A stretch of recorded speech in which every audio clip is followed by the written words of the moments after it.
What do you think it is about? Because I've watched your interviews and I've read your books, and you seem to have an inner optimism to the human species that they could think like this. But you compare your interviews to the typical interviews that are out there today. What do you think it is about you that brings people to introspection? Why do you think that's so lacking everywhere else? Well, number one, I don't have any inhibitions to not ask intelligent questions. You know, I mentioned this before with art and whatnot. You cannot write down to people.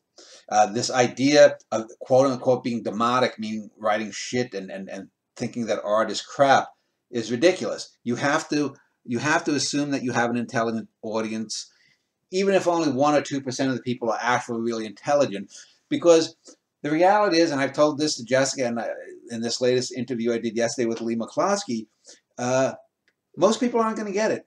Now, when I was interviewing him, he's into all of this stuff like tarot and theosophy and whatnot. And naturally, I'm not into that.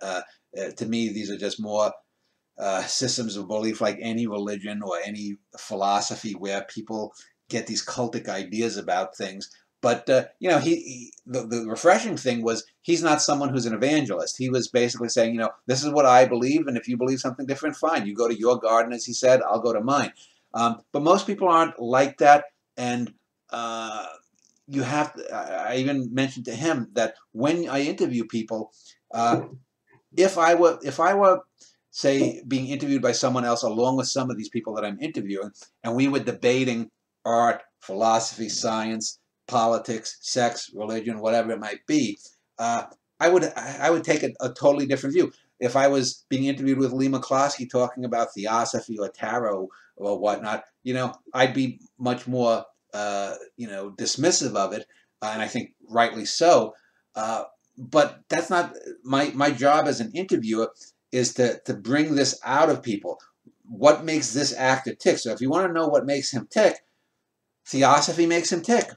Tarot cards, tarot, the whole idea of these, I guess you'd call them archetypes that tarot is about, and I don't know much about tarot, is what makes him tick. So I can't be judgmental there. If I did, I wouldn't be able to get to where you need to interview. And in a similar way, a character like Betty, it would be most people, if you were to say this was an early to mid 20th century uneducated woman from Oregon, and she married a guy who ran around in tights and wrestled with other big hairy men in tights, you think she has to be a boob, and most people would be dismissive. Just think how we've mentioned this before in a number of times we've talked. Think of how Shakespeare looked down upon people like Betty Hanson. Imagine if Betty Hanson and Gorgeous George had existed in Shakespeare's time, how he would have written about people like that versus how they're approached here. And I'll say, I take a much more straightforward, much more accurate, and much more humane look at people like this. It's very easy to dismiss Gorgeous George, and even easier to dismiss someone like Betty, who could be dismissed as the hanger on to someone like Gorgeous George. But you have to approach them as if they have some worth and try to find that worth in that person, whether I'm interviewing a real person, an actor, a philosopher who might have some wacky ideas, or if I'm writing about, a fictive character. One thing that I was thankful for this book is that most of the sports, most of what if wrestling is such a thing, uh, are minimal at best. I have always had a disinterest to sports. My baseball coach used to tell me that if I spent as much time paying attention to the game as I did playing in the dirt, I would be the best player on the team. But I've never maintained an interest in sports, and in fact, I remember reading, I think, some of your earlier pieces, and you seem to have been increasingly less and less interested in sports because sports, to me, of any kind, are essentially a meaningless endeavor, especially watching sports. If you want to go and play and have some kind of competition with each other, that's one thing, but to actually watch sports and just waste time doing that is amazing to me. It just seems like a statistical practice at that point. But speak to me a little bit of that and the absence of what made Gorgeous George famous, which is wrestling.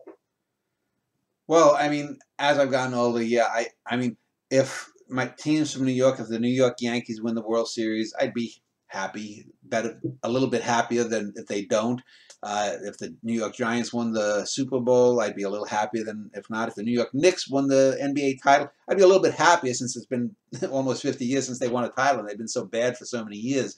But I mean, amateur athletics, I can see has a place, a bigger place in the human psyche because, okay, when you watch Olympics, we want to know how fast can a human being run? How fast can they swim? How much can they lift? How accurate can they do archery, shoot an arrow? So you're testing human limits there. But most professional sports, you're kicking a soccer ball. Okay, people run back and forth for 90 minutes, kicking a soccer ball this way, and oftentimes, you'll hear these announcements. What an exciting game, 0-0 between Manchester and Cheltenham. Oh, what a game, 0-0. And it's like, nothing happened really. Nothing of any, people just ran back and forth kicking a soccer. And the same thing with hockey. Baseball has a little bit more complexity. Football is a bunch of mainly big fat guys just rolling around. Individualism in team sports too, because I hear all of this.